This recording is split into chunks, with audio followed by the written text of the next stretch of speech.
Kumusta ulit mga Spookify? Ayos, nabasa ko lahat ng mga comments nyo. Salamat sa inyong mensahe. Samahan nyo uli ako sa isa na namang bahagi ng confession ko. Simulan na natin. Naaalala nyo ba yung huling umatake ang hari ng engkanto? Na dinamay niya ang aking kasama sa trabaho? Nagbitaw siya sa akin ng salita na may 5 araw lang ako para ibalik sa kanyang maharlikang apo niya. Tapos pinarusahan pa niya ako na nag-result ng pagsakit ng tiyan ko at pangangati ko sa katawan. Ilang araw lang ang lumipas at dumating nga ang ika-5 araw na binigay niyang palugit sa akin. Nasa tinatrabahuan ako nung gabing yun. Hindi para mag-duty kundi kumuha ng leave sleep ko.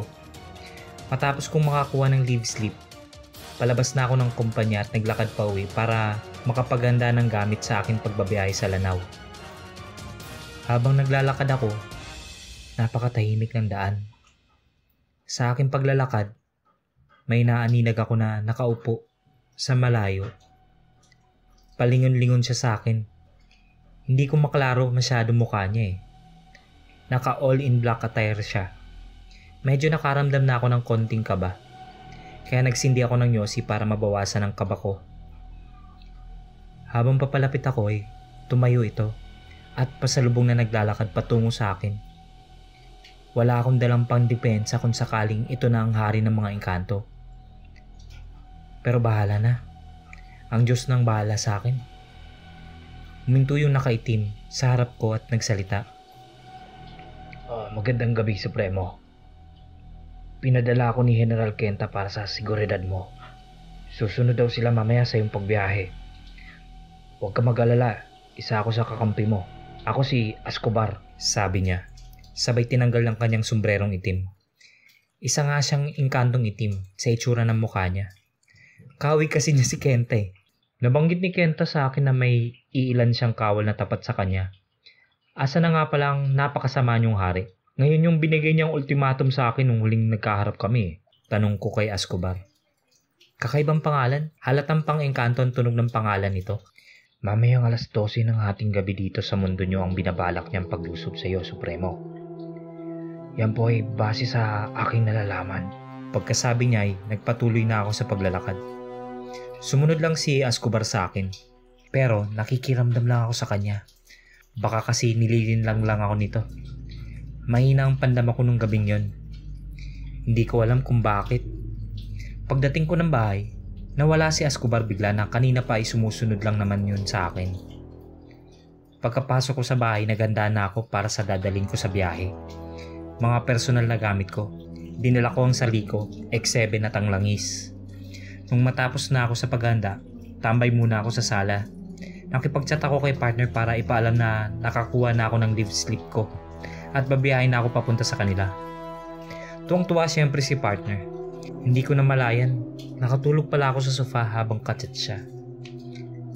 At napaniginipan ko ang aking maestro. Oh, maestro. Ang tagal niyo pong hindi nagparamdam sa akin. May problema ho ba, maestro? Tanong ko sa kanya sa aking panaginip. Pasensya ka na, anak, kung ngayon lang kita dinala ulit sa panaginip mo pa. Pinaghahandaan kasi namin ang pagsalakay ng mga alagad ng dilim sa nakatakdang mangyari. Nakipag-ugnayan na ako sa mga bantay ng dagat at hangin ng mga anghel na kailangan ko ang tulong at presensya nila. Nung una, napakahirap nilang kumbinsihin dahil ayaw nilang gulo. Pero tinulungan ako ng maestro para pumayag sila. Ngunit may gustong hilingin ng maestro sa iyo, anak. Papayag ka bang kunin niya ang anak mo para hindi na magabol ang hari ng itim na engkanto? Tanong ng aking maestro. Anong ibig niyong sabihin, maestro? Mamamatay ang anak ko? Tanong ko sa aking maestro. Tumango lang ito at nakatitig sa akin. Hindi siya nagsasalita. Alam ng maestro ko na masasaktan ako sa sinabi niya. Lo, huwag naman ganun. Anak ko yun eh. Ako na lang kunin niyo. Sasakripisyo ko ng buhay ko para sa batang yun, Lo. Sabihin niyo sa maestro, Lo. Hindi ako papayag, Lo. Sa pagkakataong yun, Tinawag kong lolo ang aking maestro para magmakaawang huwag kunin yung anak ko. Tumulo talaga ang luha ko at bumilis ang paghinga ko.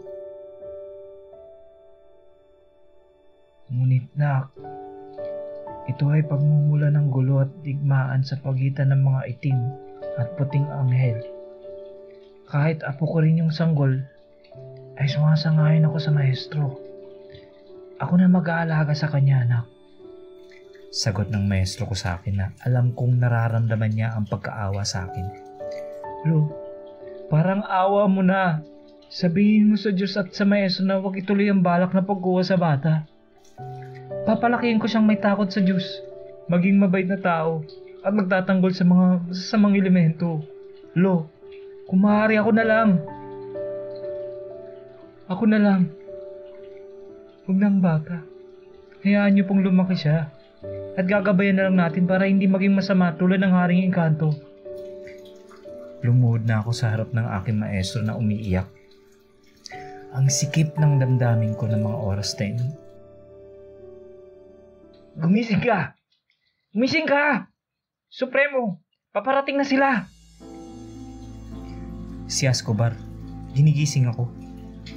Totoo pala talaga yung pag-iyak ko dahil may mga luha sa aking mata nang magising ako. Agad akong bumangon at kinuha ang aking saliko. Hindi ko muna ito sinuot at nagpahid ako ng X7. Panay takip ng ilong ni Escobar kasi masakit daw sa ilong niya ito at mahapdi sa mata niya.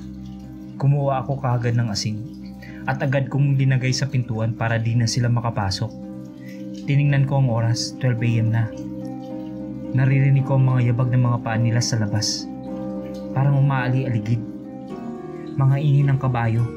Mga nakakatakot na boses.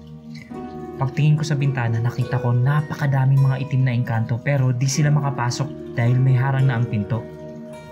Si Escobar, nakahanda rin, hawak ang matalim niyang sandata. Supremo, nakahanda akong ibuwis ang buhay ko para sa karangalan ng pagpanig ko sa iyong mahalikan diwata, sabi ni Escobar.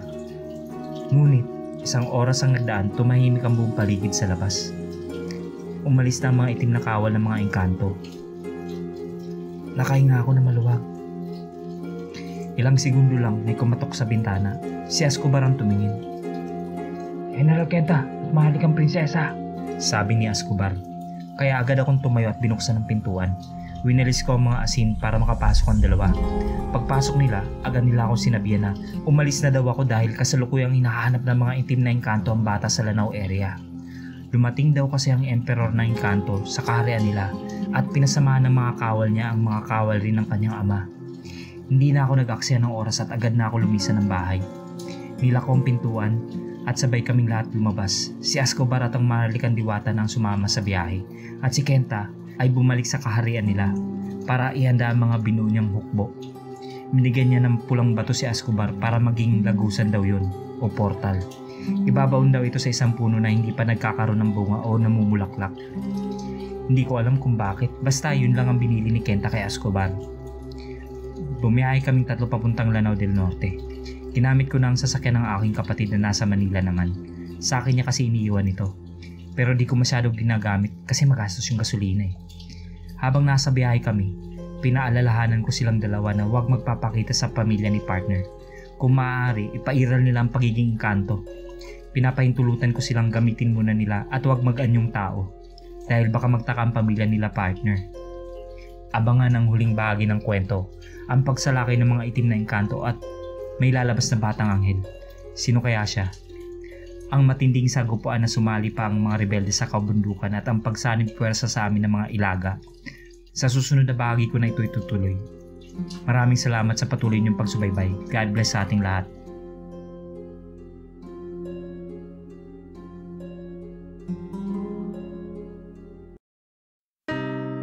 Kung gusto mong updated ka sa lahat ng bagong videos, click na ang subscribe button at notification bell. Maaari ka ring makatulong sa channel sa pagpunta sa Patreon page, yung link nasa description, kung saan pwede ka magpadala ng pera sa channel. Maski $1 or 50 pesos per month napakalaking tulong na po.